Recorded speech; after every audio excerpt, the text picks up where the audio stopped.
Rat IL-2 ELISA Kit, developed and produced by ExKits, an efficient experimental tool specifically designed for the detection of interleukin 2.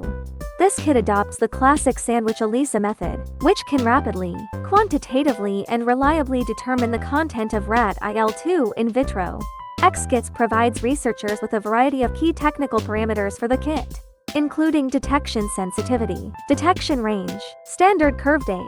This is followed by the detailed and simple operation steps of this kit. Firstly, prepare the samples and serially diluted standards. Add standards or samples to each well and incubate. After, discard the liquid. Add biotinylated detection antibody working solution, and incubate, then washing the plate 3 times.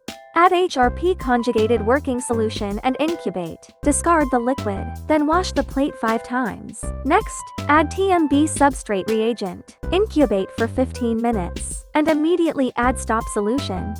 After that, you can measure the absorbance and calculate the results of your experiment. More product information can be found on ExKits website. If you have any questions, you can contact us via email. Thank you for watching, and wish you a smooth experiment.